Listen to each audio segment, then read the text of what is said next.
You know, usually when we look back at historical conflicts, there is this built-in expectation of negotiation. Right, yeah, like Yeah. some kind of compromise. Yeah. We picture a massive oak diplomatic table. You have two warring factions. They sit down, they hash out a compromise, and the historian centuries later points to a treaty and says, there it is, the middle ground. Right. That is how civilization moves forward.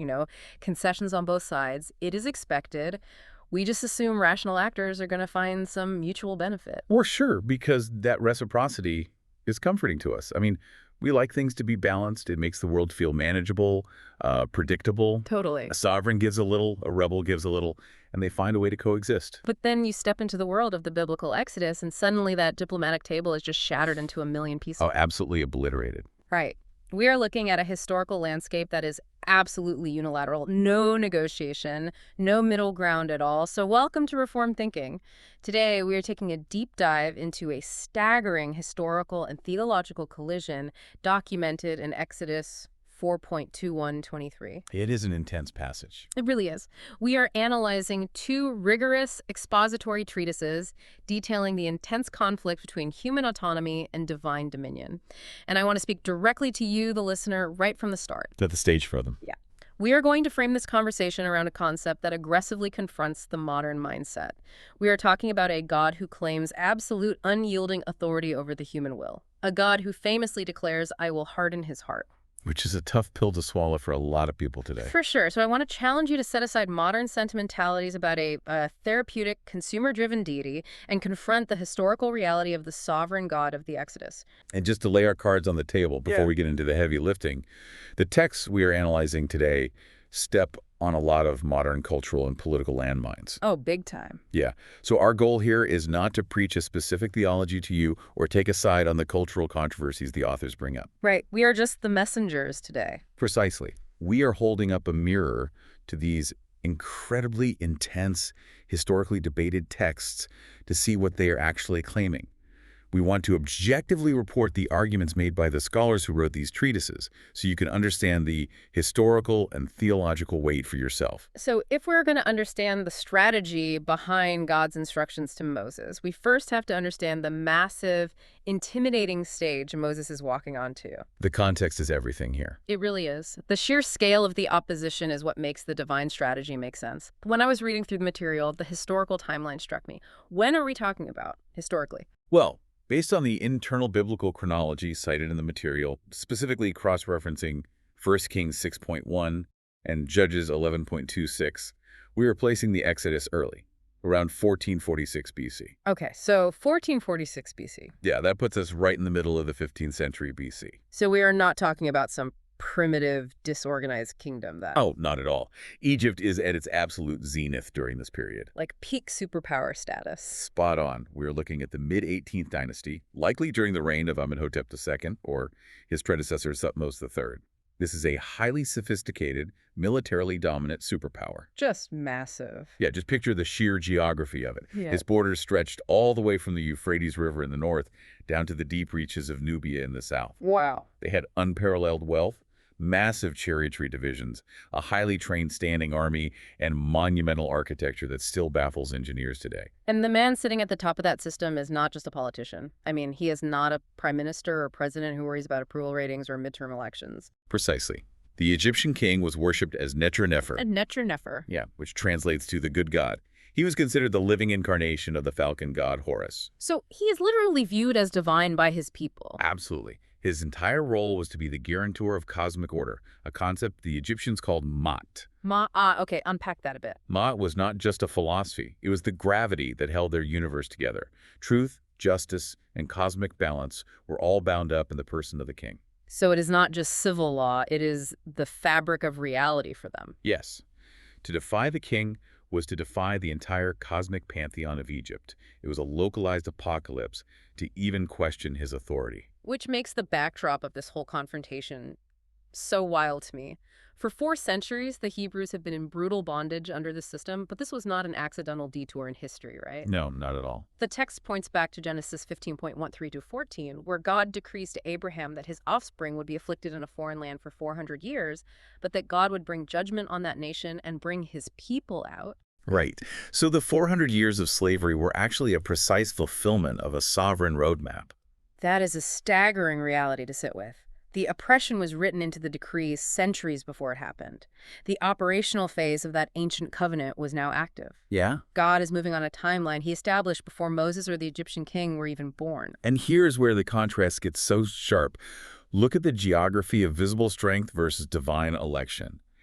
Moses has spent 40 years in royal Egyptian exile, followed by another 40 years in the obscure, humbling wilderness of Midian. Just a shepherd. Right, he's an 80-year-old shepherd, and he's commanded to go back to the epicenter of human architectural and military might. It is like a solitary guy walking into the Pentagon with a wooden walking stick. Spot on. Just a shepherd's staff. Right, and he bypasses security, walks right up to the Joint Chiefs of Staff, and demands the unconditional surrender of the entire United States military-industrial complex based entirely on a verbal message from a higher jurisdiction they don't even recognize. It is completely absurd on paper. Totally absurd. The disparity in visible strength is laughable. Moses comes from Midian, a wilderness region associated with exile, back to Egypt, the house of bondage. Yeah.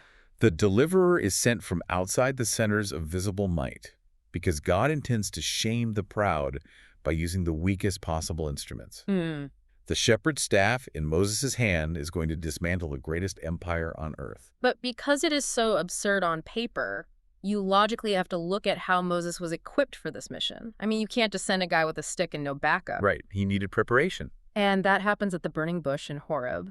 Moses is terrified. He gives this massive list of excuses. 5 of them, actually. Yeah, let's list them, because it shows his mindset. First, he questions his own identity. Who am I to go to Pharaoh? A fair question. Then he questions God's name. If they ask me what his name is, what do I say? Third, he fears the people's unbelief, saying, they will not believe me or listen to my voice. Fourth, he laments his lack of eloquence, saying he is slow of speech and tongue. And finally, he just breaks down and begs for a replacement. Oh, my Lord, please send someone else. He is completely crippled by fear and unbelief at that moment. Yeah. And God responds by revealing his covenant name, YHWH, and giving Moses 3 specific miraculous signs to validate his mission. Signs are huge. They are the staff turning into a serpent, his hand becoming leprous and then being restored, and the ability to turn the water of the Nile into blood. Which are all very symbolic, right? Absolutely.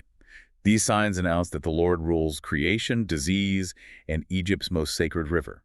They are judicial warnings. But then, right after he gets these signs and heads toward Egypt, we hit one of the most bizarre, terrifying narrative pivots in the entire Old Testament. Oh, this part always catches people off guard. It is so jarring. The incident known as the bridegroom of blood in Exodus 4.24-226. It is a dark, startling episode. Yeah. The Lord meets Moses on the journey and, well, seeks to kill him. Wait, seeks to kill him? God tries to kill Moses. Yes.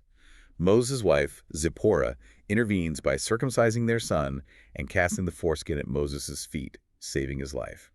When I first read that, it stopped me cold. Why would God equip a man to save a nation, give him these incredible signs of authority, and then try to execute him in a motel on the way there? The authors of the treatises unpack this brilliantly. The signs validate the messenger to the public, but this terrifying incident ensures the messenger is holy before God. Okay, so it is an internal house cleaning thing. Precisely. God's holiness applies strictly to his own prophets. Moses cannot act as the public representative of divine justice against a pagan king if he is harboring covenantal disobedience inside his own tent. He had neglected to circumcise his own son? Yes, he failed to apply the covenant sign. Before Israel's sonship can be defended against the king of Egypt, Moses' own household must be brought into strict obedience. Wow. It proves that the God who judges Egypt also sanctifies his messengers. He will not tolerate hypocrisy in his prophets. Wait, hold on. Stop right there, because this next part makes zero sense to me on a human level. Okay, what is it? God just gave Moses this incredible arsenal of miracles to prove his legitimacy. He almost killed him to ensure he was perfectly obedient. And then, in verse 21, God basically says, by the way, when you do all these miracles before the king, none of it is going to work. Yeah, he tells them the king will not listen. What kind of leadership strategy is that? You are basically guaranteeing your reluctant leader is going to feel like a colossal failure right out of the gate. What is the pastoral value of telling a terrified guy that his mission will face guaranteed hardened resistance? That question leads directly into the theological core of this text. The pastoral value is actually massive. Really? How so? By warning Moses beforehand that the king's heart will be hardened, the Lord ensures that neither Moses nor anyone reading this history will ever perceive the king's fierce resistance as a failure of divine authority. Okay, I see. When the king mocks the command of God, Moses must not interpret that resistance as a failure of his ministry. God prepares his servant by teaching him that even the worst difficulty is inside the divine plan. So it reframes the whole conflict for Moses. Yes. Hardness does not defeat providence. It is actually a mechanism of providence. And that brings us to the actual phrasing of verse 21, which reveals that hidden mechanism behind the king's obstinacy. God says, "I will harden his heart." The phrasing there is critical. Yeah, the treatise has spent a lot of time on the Hebrew syntax here, and it is fascinating. Let's get into the weeds on this. The Hebrew phrasing is intensely specific. The text uses the independent personal pronoun ani. Which means? It means I, and it is placed directly before the he-filled stem verb akazek, which means I will strengthen or I will make firm. Let's slow down and explain that because the grammar completely changes how we view God's action here. In Hebrew syntax, placing that independent pronoun ani right there places absolute active agency on YHWH. There are other Hebrew words the author could have used for hardening. Like what? There is kasha, which means to make stiff or difficult, and caved, Mm-hmm. which means to make heavy or dull. But the author deliberately chooses a kazek in the hinkiel stem. The hinkiel stem is causative. This denotes an active strengthening of resolves. So wait, God is not just stepping back and letting the king do what he wants. He is not passively withdrawing grace and letting nature take its course. According to the textual analysis in our material, no, this is an act of strengthening. God is not reacting to the king, but we have to understand the theological gravity here. Right. The king is already a wicked, murderous tyrant who hates Yahweh and slaughters Hebrew children. His heart is already overflowing with rebellion. So God is not making an innocent man evil. Precisely. God actively reinforces that pre-existing rebellion. God grants the king the psychological fortitude to resist the terrifying plagues without collapsing in premature, self-preserving surrender. The analogy often used here is the sun. The exact same heat that melts wax makes clay rigid. I love that analogy. Yeah, the difference is the nature of the material being exposed to the heat. The king's heart was clay. That is a perfect way to visualize it. The sun is not malicious for baking the clay. The clay is simply acting according to its nature when exposed to the sheer heat of divine glory. I want to objectively relay how the authors apply this theologically because they are very blunt in the treatises. They do not hold back. No, they don't. They argue that this specific text completely demolishes modern humanistic myths of autonomous free will. They specifically state that it refutes Arminianism. Right, which is the theological view that human choice is the deciding factor in salvation. Yes. The sources frame this as entirely monergistic, meaning God is the sole active agent in securing his decrees. Again, we are presenting these arguments to convey the full weight of how these scholars read the text, to show you the logical conclusions they draw from that hinfil stem verb. And that framework forces us to confront the reality of judicial hardening. The scholars argue that God's providence extends over the hearts of kings and beggars alike, directing their choices to fulfill his holy decrees without making him the author of sin. But that raises a massive issue of culpability for me. Sure, it always does. If God is actively firming up the king's rebellion, giving him the psychological steel to refuse to back down, how is the king still held morally responsible for his actions? How does God judge a man for doing the very thing God fortified him to do? The material addresses this by pointing to the concept of compatibilism. Compatibilism. Okay, lay that out for us. The idea is that God's absolute sovereignty and human moral responsibility are entirely compatible, even if it stretches our finite minds. Right. The king is not an innocent victim forced to sin against his own desires. He loves his cruelty. He loves his idolatry. He wants to keep the Hebrews enslaved. So he is doing exactly what he wants to do. Yes, God judicially confirms him in the very stubbornness he already lives. The king sins willingly. God rules sovereignly. God uses the king's genuine malice as the dark canvas upon which to display his own brilliant justice. So if God is effectively fortifying this tyrant's heart just to break him later, it forces the question, why pick this fight in the first place? It cannot just be a cosmic flex of muscle. No, it's not arbitrary. Right. There has to be a deeper legal or redemptive claim here. That brings us to verse 22. God commands Moses, "Thus says the Lord, Israel is my son, my firstborn." When I was reading through the material, the phrase, "thus says the Lord," stopped me in my tracks. How come? Well, we read it like a polite greeting today, like, hey, God says hello, but anciently this is a messenger formula. Yes, it is the classic prophetic messenger formula. It means Moses is not showing up with a political opinion or a request for diplomatic talks. He is not an ambassador negotiating terms. No, he is claiming total prophetic authority. He is delivering a binding legal sentence from the supreme sovereign. And the sentence uses the phrase, my firstborn, which in Hebrew is bekor. Bekor, yes. We need to unpack how inheritance worked in the ancient Near East so we can feel the weight of God claiming a slave nation as the legal heir to the cosmos. It carries immense legal and structural weight. To understand Bekor, the scholars cross-reference ancient Near Eastern legal documents. Like what kind of documents? They look at the Ugaritic adoption texts and the legal tablets of Alak. Okay. In that ancient culture, the firstborn son possessed unique, unassailable legal privileges. The firstborn represented the father's strength, carried the family name forward, and held the primary legal claim to the father's estate. So they got the biggest cut of the inheritance. Yes, usually receiving a double inheritance compared to the other children. So by using the term bekor, God is establishing absolute legal priority over the Hebrews. Precisely.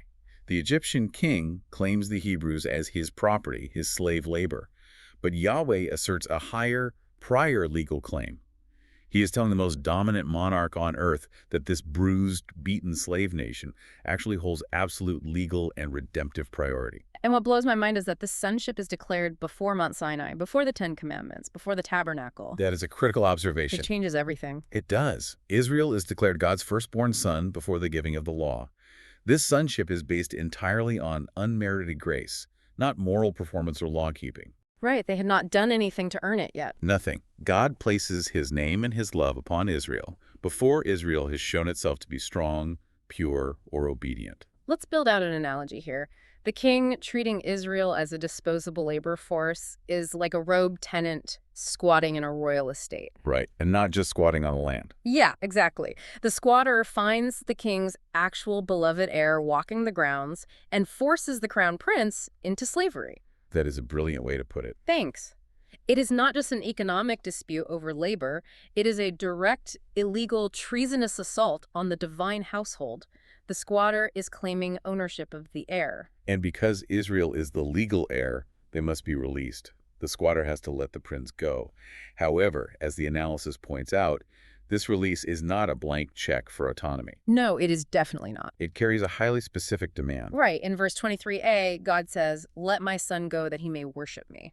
The Hebrew verb there is avad. Avad is a fascinating word. It occurs hundreds of times in the Old Testament. And it has a few different meanings, doesn't it? It does. It can mean to labor for, to minister to, or to worship. So there is a stark binary contrast being set up here regarding the concept of work and allegiance. A total contrast.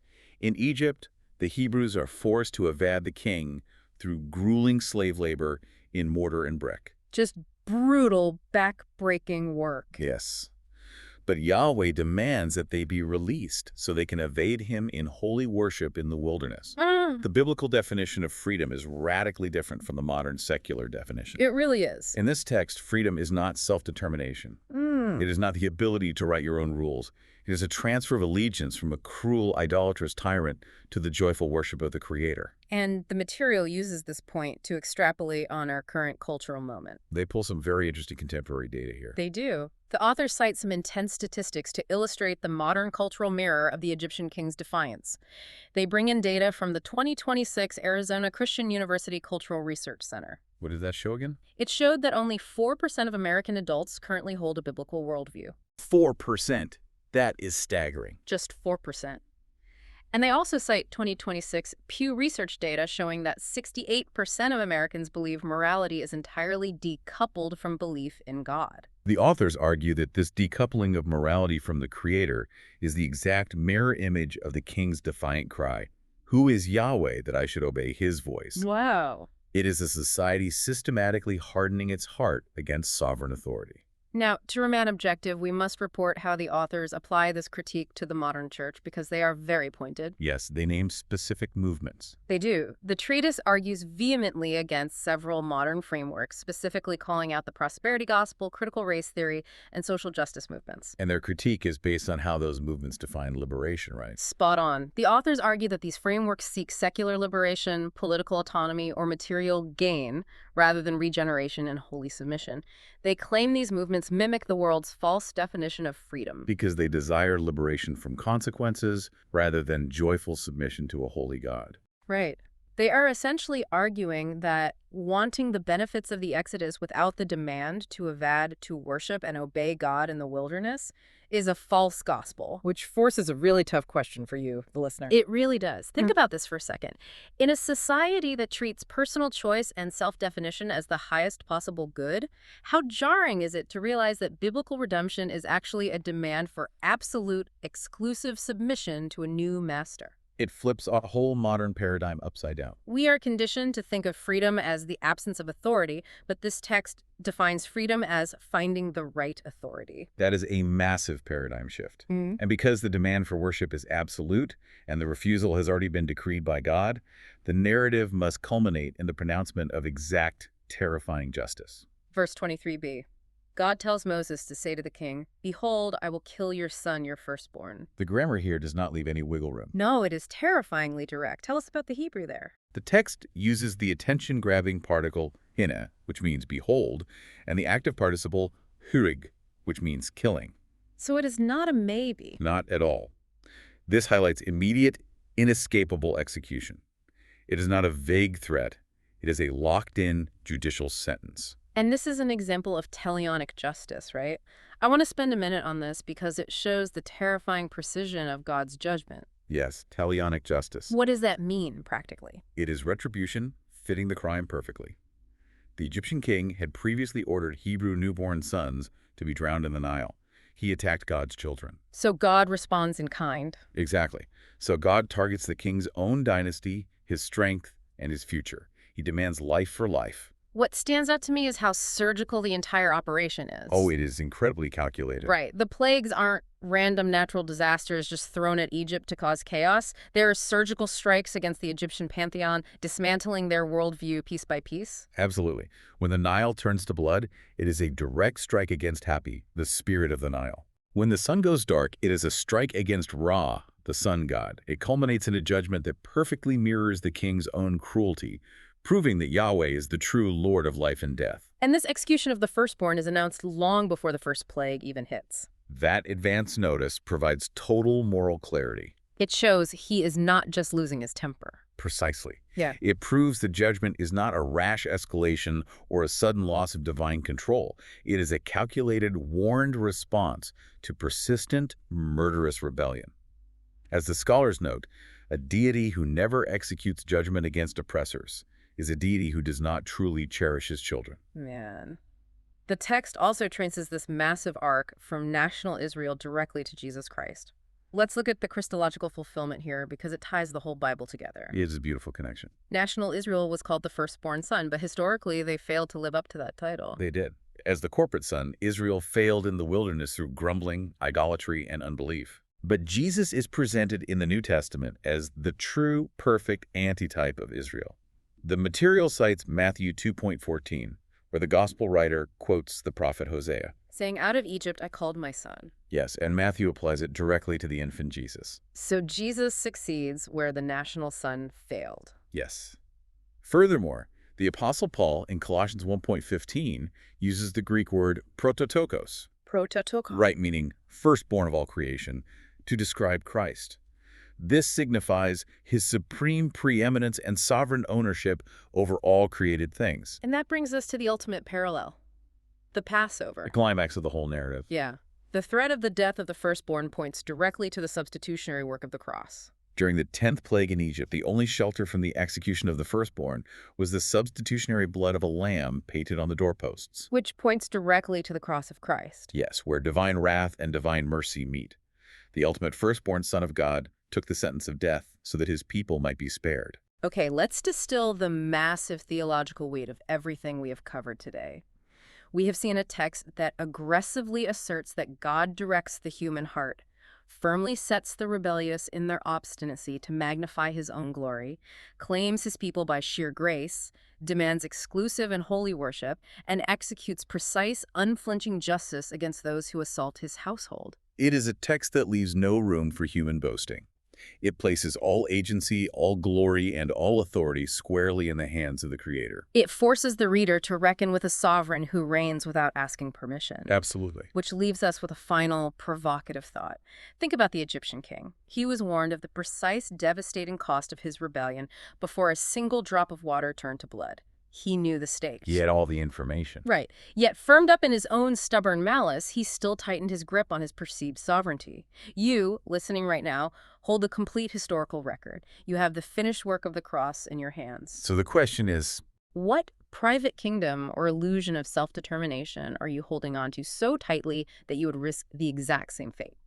Are you sitting at a diplomatic table that does not actually exist? a question that demands an answer from every single one of us. Thank you so much for joining the conversation today. We will catch you on the next Deep Dive.